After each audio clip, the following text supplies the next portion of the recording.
Okay, so welcome to this presentation.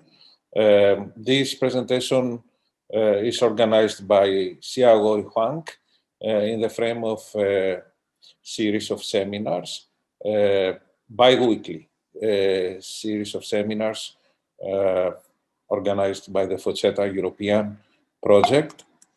And the title of today's seminar is Compositional Simulation Environment for Autonomous Systems with Learning-Enabled Components. This is a presentation on the outcomes of one of the tasks of work package 2 of the FOCETA project. This is a joint work that involves Aristotle, University of Thessaloniki, Université Grenoble, Alpes, as well as Mentor Graphics, Egypt.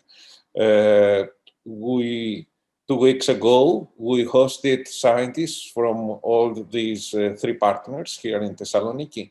And the result that I'm going to show you today, together with Hisham, Abdelsabour from Mentor, is mainly the outcome of this collaboration 2 weeks ago. I mean, we had already started this collaboration a few months ago, but 2 weeks ago we managed to obtain most of the results that I'm going to show you. So first of all, I'm going to present you the objectives of work package 2 in order to have an idea of how today's presentation is integrated into the overall objectives of this work package. And then we're going to have a discussion. We're going to present an overview of the work package to compositional simulation environment. We're going to explain how we managed to integrate learning-enabled components together with BIP formal models. We are going to present some technical developments, including a gateway for the formal modeling language we use that is called BIP, and it is developed in Université Grenoble Alpes. And we're going to present you a first case study, an autonomous driving case study that involves various tools. Apart from the formal modeling language, we also used the PAVE360 digital twin product that has been developed by Mentor Graphics Egypt, as well as PreScan, which is a Siemens tool. And also we're going to present how we can now generate functional mockup units from BIP models. Functional mockup units are standardized simulation components that can be easily integrated in compositional co-simulation environment. And then we're going to conclude the presentation with a discussion on the achievements and future work prospects. So here is the structure, the overall structure of work package 2 that presents the main objectives. One of the tasks is to develop a formal modeling language that is foreseen to be component-based in order to allow the modeling of autonomous systems and facilitate the continued development and operation in the frame of a DevOps cycle. This is the outcome of task 2.1. As I mentioned before, we invested on further developing the BIP formal component-based modeling language that I'm going to talk to you about in some of the slides. In task 2.2, we have worked on incremental modeling for cybersecurity threats. This is also a very interesting subject that perhaps we will have the chance to present it in the future. And in task 2.3, we have worked on compositional simulation environments and scenario generation for autonomous systems with learning-enabled components. So as you can see, there is a direct relationship between the outcome of task 2.1 and task 2.3. And of course, there are more developments coming in the next months of the FOCETA project, like, for example, the specification mining for explainable and trustworthy autonomy in task 2.4, and the autonomous systems virtual assessment methods in task 2.5. Let me focus now on task 2.3, which is about compositional simulation environment. According to what we had initially written in the proposal, we aim to the development of generic techniques for creating compositionally autonomous system simulation environment, such that to avoid the usual ad hoc coupling of monolithic simulation environments. We are going to introduce generic virtual architectures, including models as well as simulators, that will be able to combine embedded systems, simulated runtimes, environment, models, perception, physics, and boundary condition models. And we are going to invest on new coupling interfaces between domain-specific simulators. And finally, we are going to build on simulation environments, including sensor simulators, scenario generators, virtual platform, register transfer level emulation, mechanical simulators, and so on. Many of these already exist in mature Siemens tools that were kindly provided for the purpose of research activities in this work package. Now I'm going to, this slide introduces the proposed architecture for compositional simulator. The whole architecture is based on this component, which is called PAVE360 Veloce System Interconnect. It is a digital twin fabric, a product that has been developed by Mentor Graphics, Egypt. But now, in the frame of Work Package 2 and FOCETA, we are going to pay emphasis on how to integrate learning-enabled components together with model-based components using different tools. Some tools are more appropriate for modeling the vehicle dynamics, for example. Some other tools are more appropriate discrete state computations. Some tools are more appropriate for simulating the environment, like PreScan here, which is a Siemens tool. And there are also some other tools that are very good, very appropriate for scenario generation, like the 𝐒𝐞 tool that is shown here. So, in effect, what you can see here is a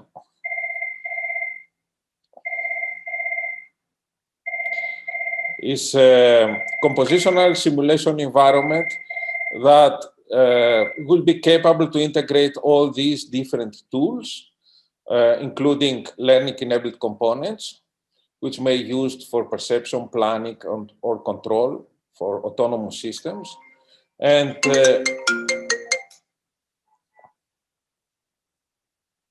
also, I'm sorry for this, and also the ability to validate autonomous system execution scenarios using runtime monitoring, which is not the subject of this particular work package, but it is the subject of work package 4.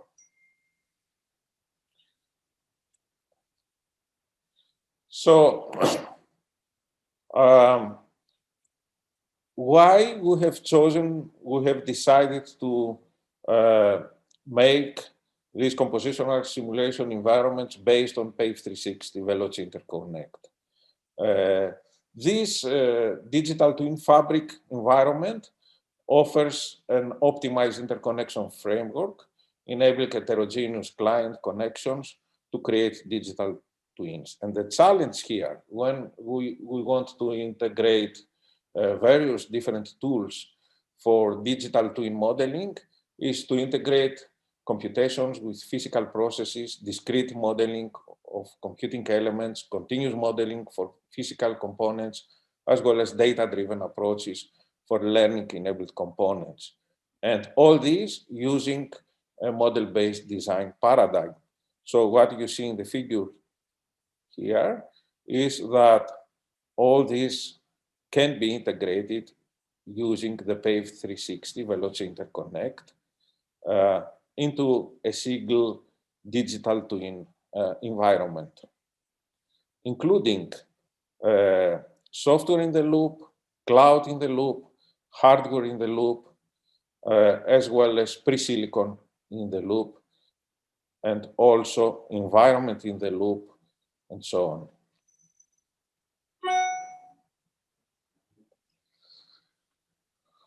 Regarding the existing tool support, Veloce Interconnect is a mature software product that has been already integrated with other tools because it is conformant to well-established electronic design automation standards, such as System C transaction level modeling, as well as 𝐒𝐽 Functional Mockup Interface, as well as standards for inter-process connections.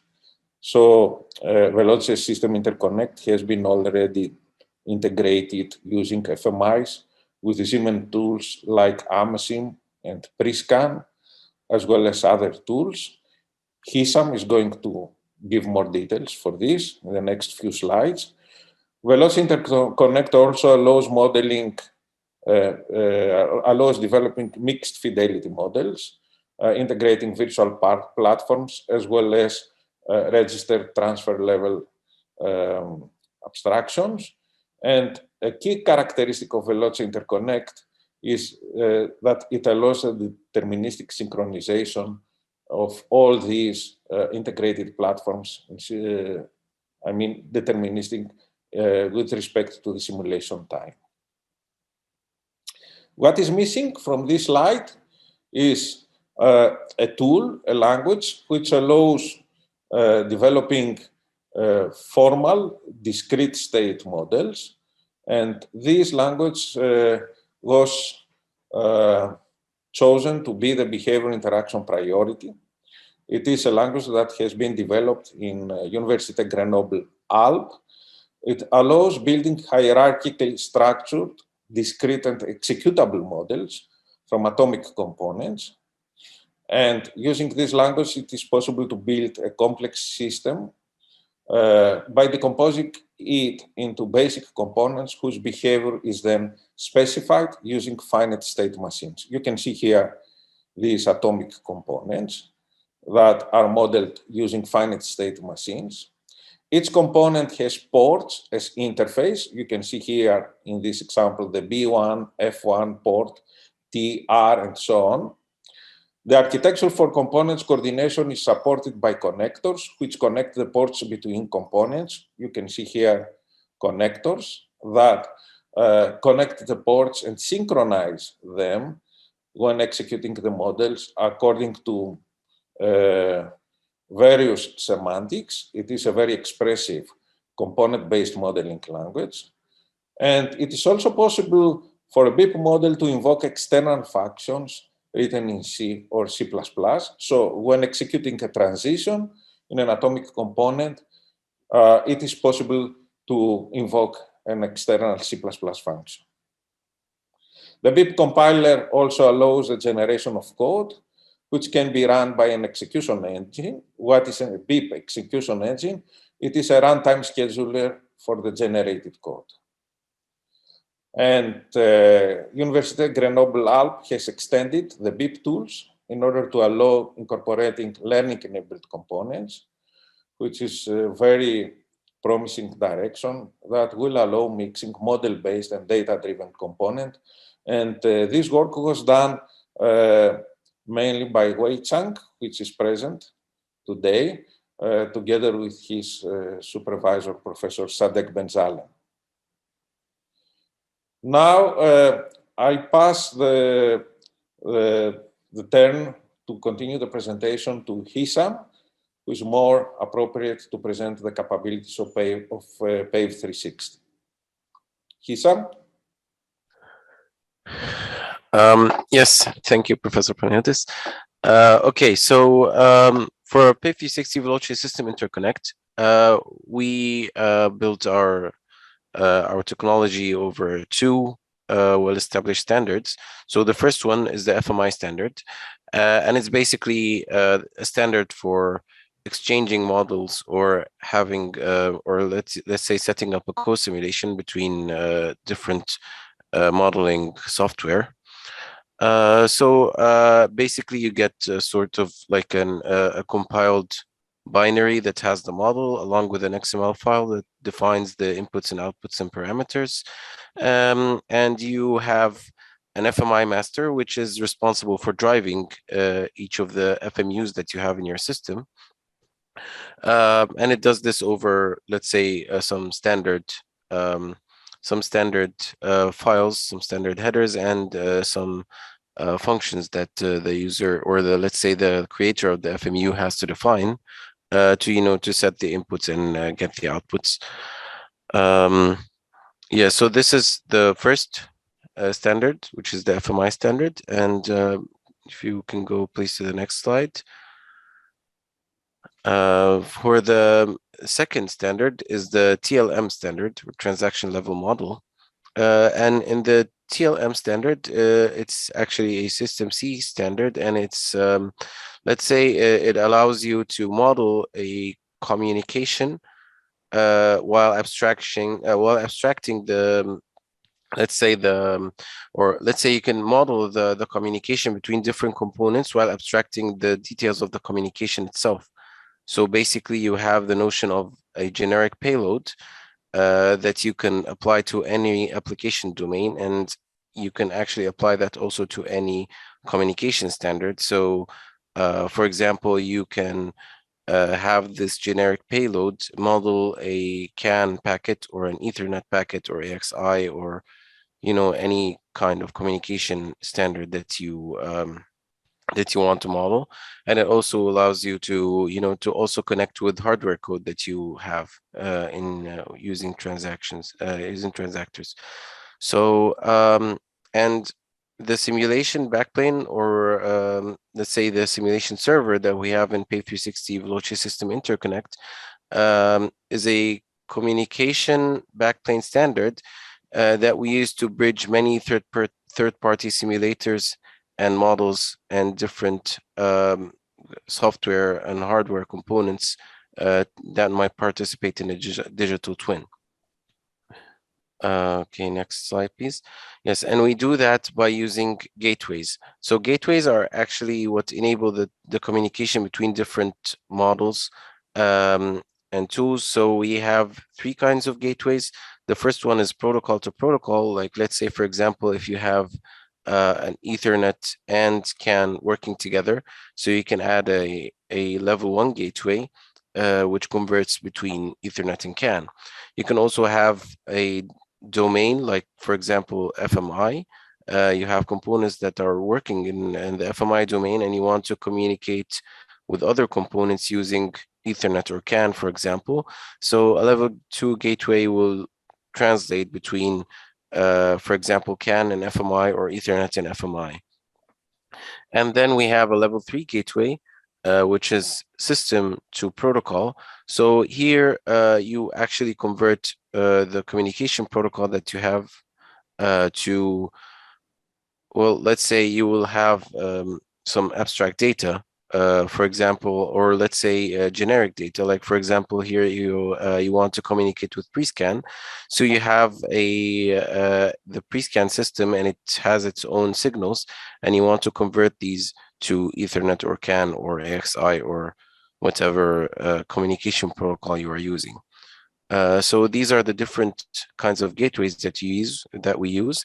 And using these gateways, you can connect a lot of different models and tools in different levels of abstraction and mixed fidelity.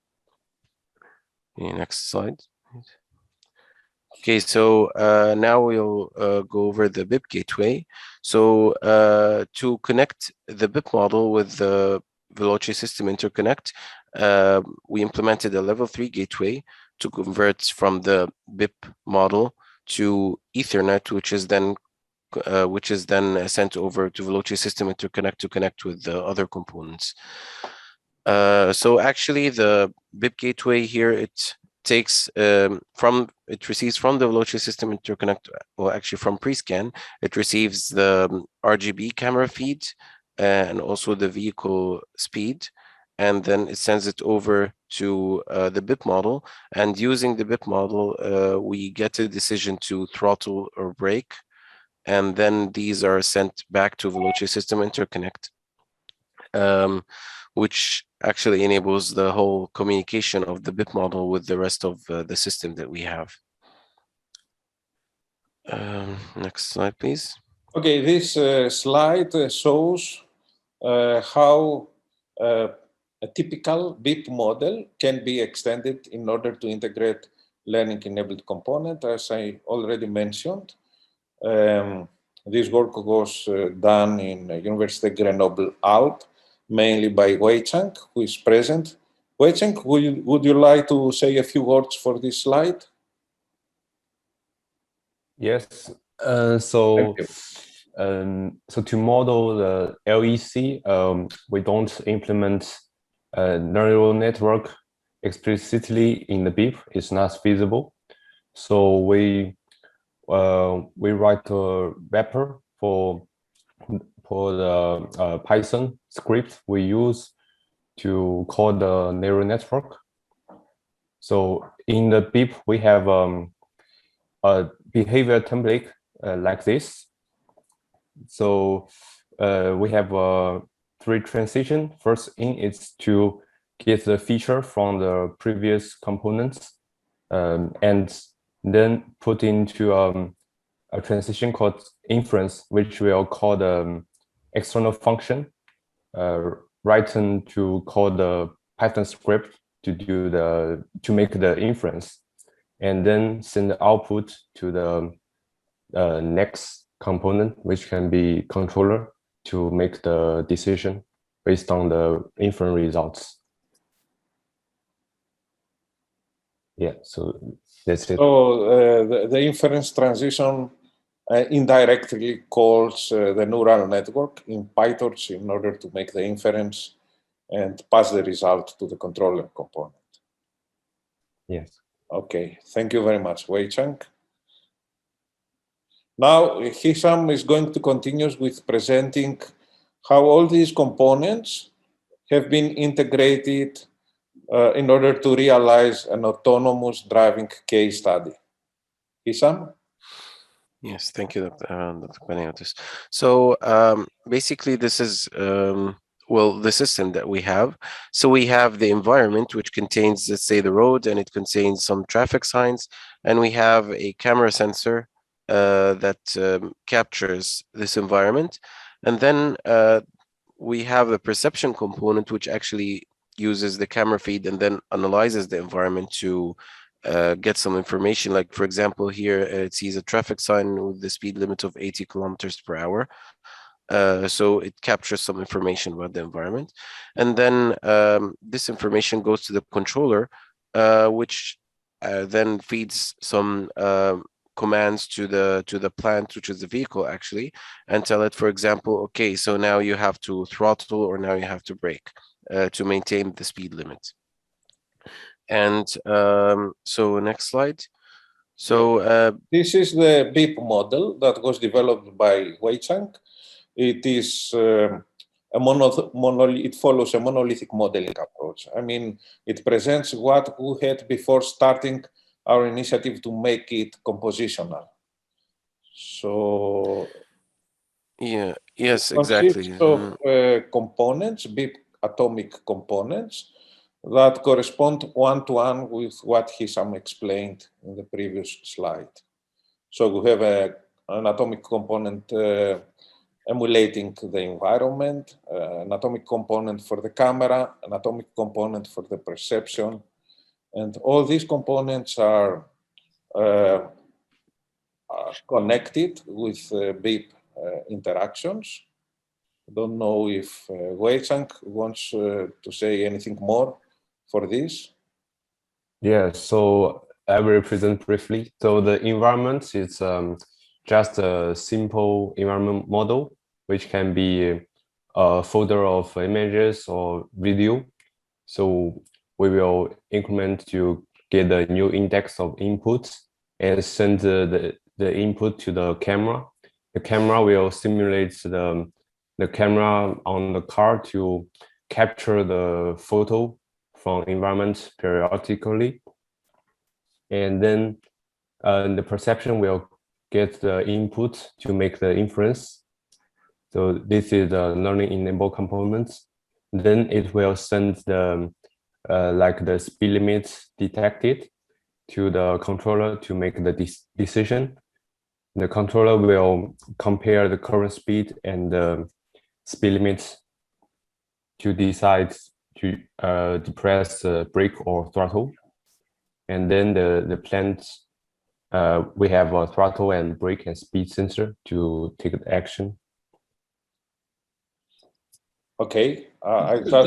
Sorry, can I add something? Yes, yes. This is Professor Benzalem from Université Grenoble Alpes. Okay. So just, I mean, you have to know that we proposed a formalism where we integrate model-based and learning components. Yes. So before it was not the case, I mean, in BIP. Okay? So we find a way to propose something where we can really describe in a formal way this aspect. Okay. Yes, and perhaps it is important to note in this point that here we have the time represented as discrete time steps within the BIP model. Yes, we can go to the next slide. So Hisham now can describe how we connected this BIP model together with PreScan being based on PAVE360 Veloce Interconnect. Yes, okay. So what we did, we actually, let's say we just took a part of the BIP model. So now the environment and the vehicle model, they are all inside the PreScan model, along also with the camera sensor. So in PreScan, we have the whole environment. We have the road, which has also the traffic signs. And then we have a vehicle, and this vehicle has a camera sensor attached to it.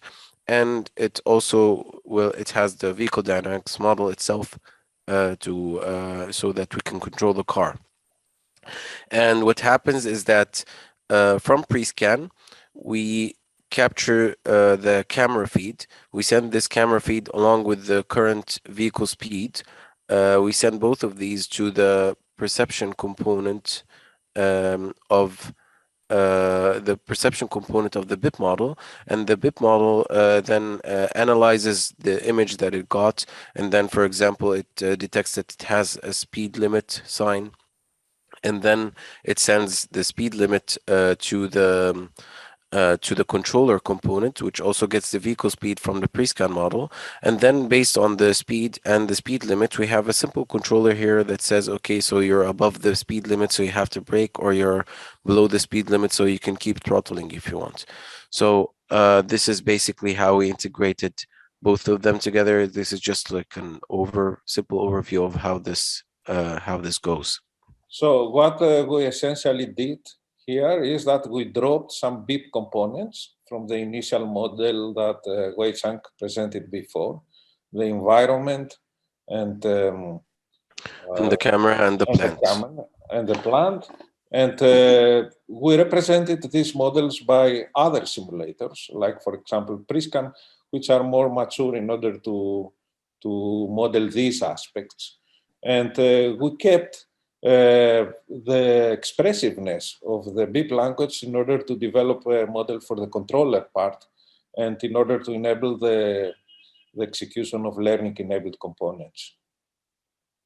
I mean, you can see it, I mean, Panagiotis, as yes. You can start using BIP because you can describe things at abstract level, okay? Yes. And you build your controller with learning component, and then you go, I mean, to this co-simulation where you replace some abstract model with the appropriate model in PreScan and the rest. So Professor Bezan says that the big advantage is that it enables you to work at a higher level of abstraction, which makes the engineer more productive, I believe. Yes, and now, Hisham? Yeah, so this is, let's say, a more detailed view of what we just described. So, like I mentioned before, so we have the Veloce System Interconnect server, and it's connecting basically all these components using virtual Ethernet. So, from the PreScan side, we have also a PreScan gateway, which gets the information from the PreScan model, basically the camera feed and the vehicle speed. And it also feeds back some data to the PreScan model, which is the throttle and brake. And what the PreScan gateway does is that it converts the data exchange so to and from other models using virtual Ethernet. So it sends basically some Ethernet frames over to the server, and the server has a TLM Ethernet switch which passes this data to the Bib Gateway, and the Bib Gateway does the same thing, but from the other side, which is also it takes some data from the Bib model and receives and vice versa, and this converts this data exchange to Ethernet. So now both the PreScan model and the Bib model are communicating with each other through these gateways over virtual Ethernet. So like I mentioned before, so the PreScan model sends a camera feed and the vehicle speed over to the Bib model, and the Bib model, based on these inputs, it sends back the throttle and brake commands, and the throttle and brake commands are then fed back to the vehicle dynamics model in PreScan. In PreScan itself, we have just a simple straight road which has just some speed limit signs, and in the Bib model we have a simple control logic which just says, okay, for example, you're over the speed limit, you can start braking, or you're under the speed limit, so you still can throttle a bit until you reach the speed limit. And in the Bib model itself, we have a deep learning model that was also developed by Wei-Cheng, which does the object detection and handles the perception to detect the speed limit using the traffic signs in the environment. Okay, and also this is how the communication is done essentially between all of these components. So we have here a loop, and this loop, it happens every simulation step that we have. So this simulation step, for every simulation step, we get like a system tick from the Fabric server, which is actually the Veloce System Interconnect server. And it sends this tick to the PreScan gateway to trigger it to start reading the video frame and current speed from the PreScan model. And then the PreScan model responds with this data, and then it sends it over to the Bib Gateway, which then sends this also to the Bib model. And the Bib model would then respond with the throttle and brake, which goes back to the Bib Gateway, and then is sent over to the PreScan Gateway, and then which is then fed back to the PreScan model. And then at this point, with the new throttle and brake values, the PreScan simulation is advanced with one step. So we have this loop that happens every simulation step, and this essentially makes the simulation deterministic because all the components run in a very specific sequence, and we can guarantee that we have a deterministic simulation that's repeatable every time we run it. Okay, next slide, please. Okay, so here we have a small video that we created just to show all these components running together. Okay.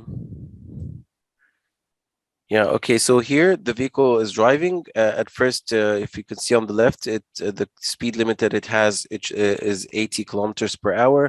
And since the speed is still under that, the vehicle is throttling. But then the vehicle slowly approaches a speed limit sign that has 50. So as soon as the camera detects it, the speed limit is changed then to 50, and then the vehicle starts braking until it reaches the speed limit. And then the controller just tries to maintain the speed to the 50 kilometers per hour. So well, on the right, we see also this is the PreScan model, and on the left, we see the BIP model, which then shows the data exchange back and forth. Yes, so this is just a small demo of all the components running together. So thank you very much, Hisham. Yeah, thank you, Professor Panagiotis. Now I'm going to present an alternative for integrating BIP model components within the digital twin fabric of Veloce System Interconnect, which is based on a standardized way, which is called Functional Mockup Interface. In order to realize this possibility, which has certain advantages, as we will see in the next few slides, we had to modify the BIP execution engine in order to make it possible to generate functional mockup units from BIP models.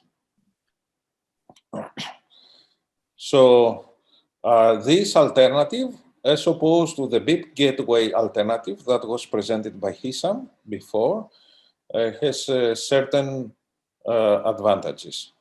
Using the Bib Gateway, we can provide the capability for fast simulation with high bandwidth traffic and easy integration, whereas there is no standardized way for time handling, and the generation of the component to be integrated is non-automated, which means that we need to change the BIP model in order to integrate it with the Veloce System Interconnect gateway.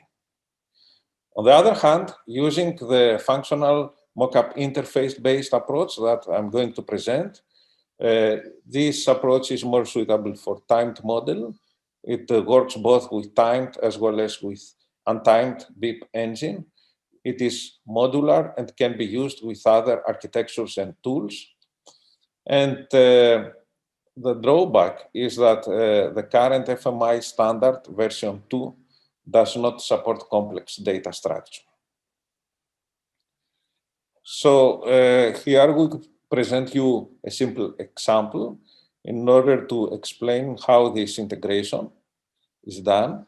What you see on the left is a model expressed using the BIP language. And using the BIP compiler, we have a C++ file that has been automatically generated. And then this is an executable file if we use the BIP static engine.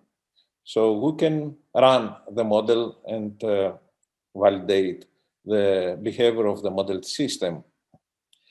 Of course, using the approach that Wei-Cheng presented before, it is possible to integrate in this model pre-trained learning-enabled components.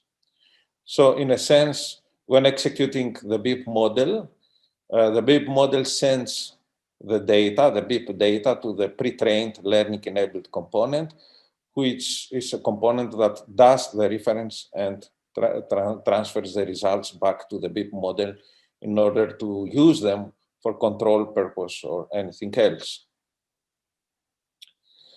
So in order to implement this standard approach, we had to modify the BIP execution engine in order to implement the FMI standard calls in BIP.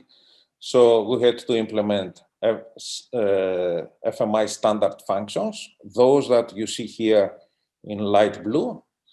And we had to somehow capture the order of execution of these functions according to FMI co-simulation standard. You can see here the different states that co-simulation might be: initialization state, step complete state, and so on. And along all these different states, certain functions are called. So the Bib model should be able to support execution of all these functions. So this work was done by Tassos, my PhD student. So what you see here, it is the code that was the C++ code that was generated from a simple Bib model using the Bib compiler. And you can see how the different function calls correspond to standard FMI methods. So we had to map these two function calls, the deploy and launcher, within the FMI to instantiate function, and the launcher initialize function to this FMI standard. The most important is this one, FMI to do step. And on the right, you can see the order of functions as they are called when the Bib execution engine runs a model. So you see that the FMI to do step is called every time that an interaction has to be executed by the Bib engine. So we have completely automated the generation of function mockup units based on Bib models. So starting from a Bib file that may invoke external C++ functions, including learning-enabled components. We have the generation of C++ code, which is then compiled using the static library, the Bib execution engine, and it is compiled and generates a dynamic library.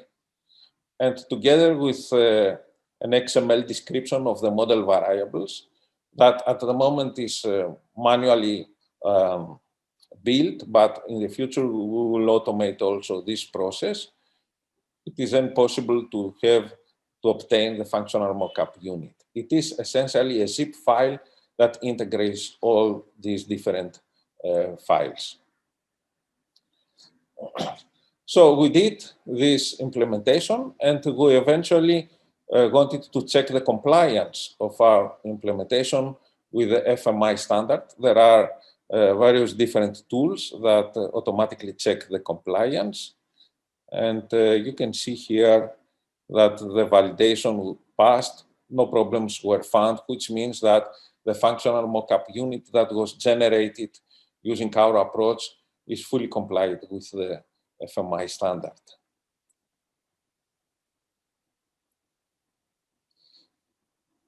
Now, in order to use this functional mockup unit that was produced by the Bib model and integrates the pre-trained learning-enabled components, we also need to have a master co-simulation algorithm. This master co-simulation algorithm will be integrated in the Veloce System Interconnect, PAVE360. And here it is a prototype algorithm that was developed just in order to test our FMI implementation. So we have not yet integrated the master algorithm into the Veloce System Interconnect, but this is something that we can easily do in the next few weeks. Here we applied our functional mockup unit generator to the autonomous driving case study. So we checked the monolithic Bib model that was developed by Wei Chang, where all the blocks are modeled in Bib. And we checked it and compared it using the co-simulation approach using our FMI master that I showed you in the previous slide, together with the function mockup unit that was automatically generated based on the Bib model. And as we can see, we were able to accurately reproduce the simulation results. Now we reach the conclusions and the future work prospects. So we proposed a PAVE360 centered compositional simulation architecture. We were able to design an autonomous driving case study based on traffic sign recognition.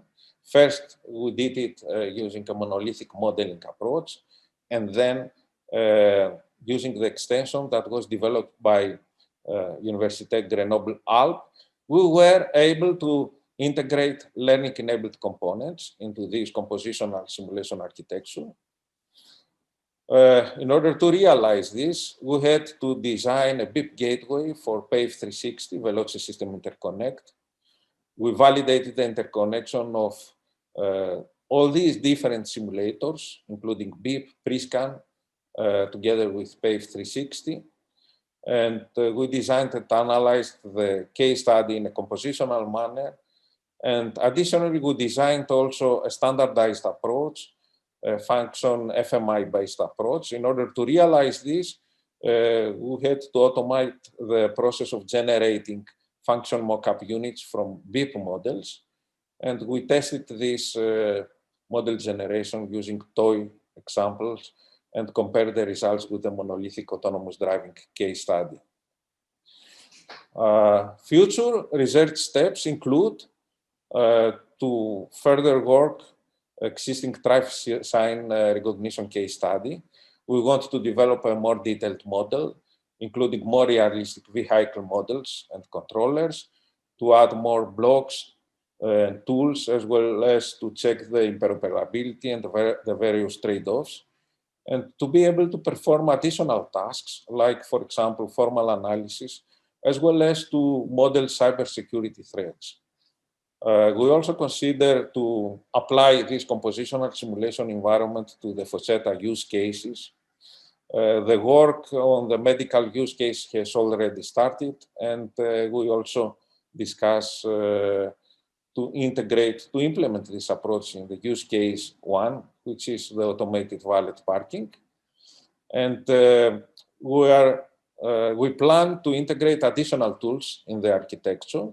We explore the possible connection with work package 4, which is mostly focused on runtime monitoring. This will allow us to validate formally specified correctness properties. And we consider two alternatives: to directly interconnect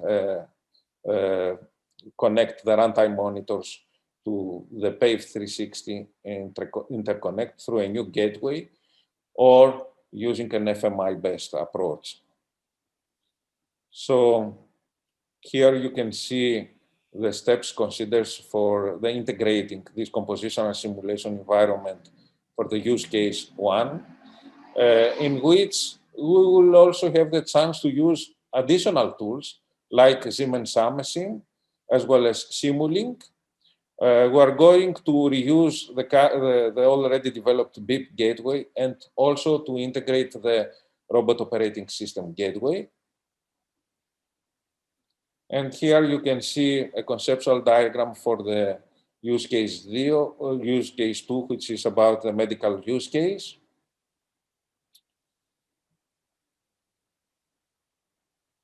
And in this last slide, you can see what we plan to do with runtime monitoring. Currently, there are already mature tools within the Bib environment for component level monitoring. So we have currently the ability to monitor the behavior of Bib models, as well as learning enabled components integrated within the Bib models. But by implementing the ability to generate monitors at the master algorithm level, we will be able to implement system level monitoring of properties that involve monitoring variables that are changed by all these different simulators and components within a compositional simulation environment. So this is the end of our presentation. Thank you very much for your patience, and I hope you enjoyed it.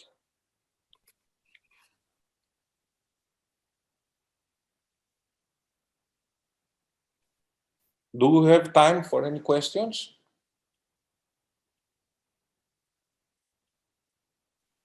Yeah, I think that if we have questions, we can still take a few questions.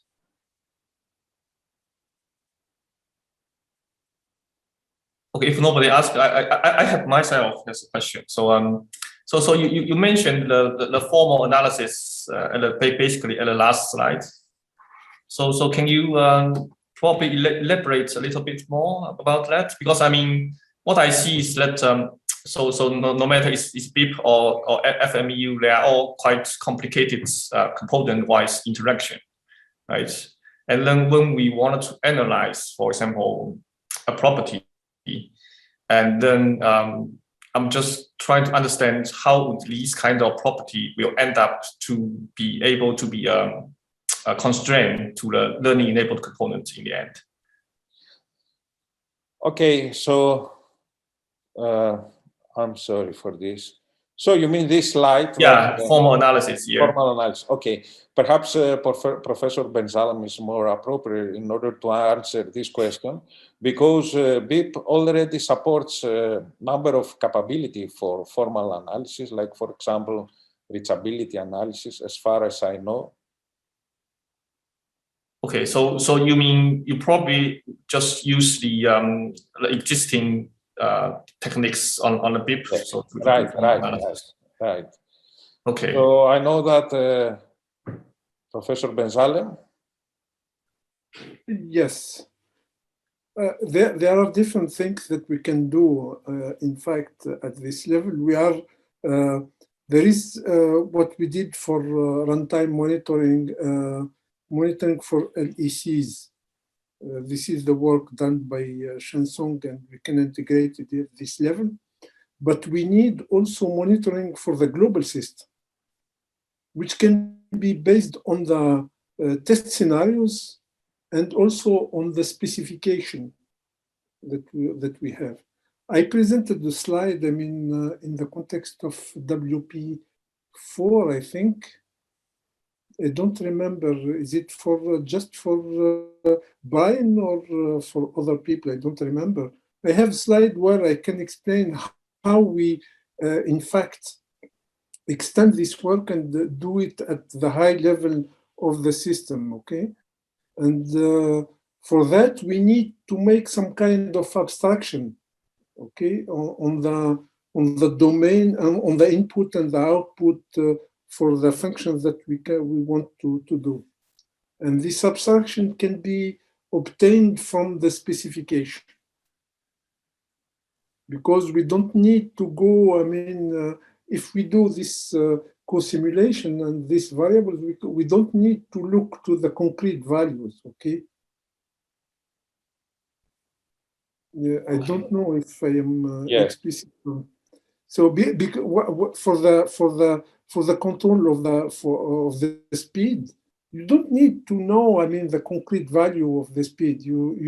If you say that, for example, I don't have to exceed more than 30 kilometers, so you look to the speed, is it low or high? Okay, low and high is obtained directly from this abstract value, is obtained directly from the specification that you said when you said it cannot be more than 30 kilometers. So, okay. I mean, I can give details, but okay, I don't have with me right now the slides, but I can. I mean, the idea is really we can use test cases and also the specification to build monitors for the global system. So the test cases and the specification is for the global system. Yes. Okay, but then the question is, I mean, how do we, for example, if we are now trying to breaking down this global system safety to, for example, component-wise safety? Is there a specific way that we can do this? Yeah. But also we need to get the information from the monitors related to the learning-enabled component. So this is what we call fusion monitors. Okay. So I think, as I see myself, we have two kinds of monitors. Monitors at the global system and monitors at the level of the LECs. Okay. But I mean, how are we able to, for example, formalize the connection between the monitoring condition of the LEC and the global monitoring? Yeah, that's a good question. So we did because I mean, in the BIP framework, LECs are considered as a BIP component. And yes. In the last, these last years, we worked on distributed monitoring and how we collect the information through the connection between the components, and we can extract the global state to analyze the global state of the system. Okay. There are some work about, distributed monitoring that we did, yes. Thank you. Okay, and I just wanted to clarify that I also presented this last slide where I mentioned the capability to monitor, runtime monitor system level properties at the master algorithm, master co-simulation algorithm level. And what I meant is that we foresee that we will be able to derive formal properties specified using the first order temporal logic language that was proposed in deliverable 1.3. So, just, Panagiotis, I want to point out something which is really important, is that in the context of monitoring, in the context of co-simulation, it should not be intrusive. It should not be, we cannot instrument things because you will get some delays and you can miss deadlines and things like that. So it should not be intrusive. This is why we should look to this idea of monitoring abstract values rather than the concrete values. Okay. Okay.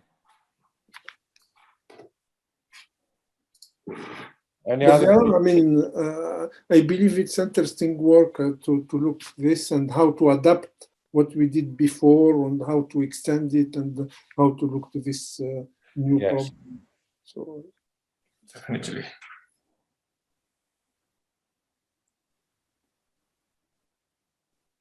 Do we have any other questions from the audience?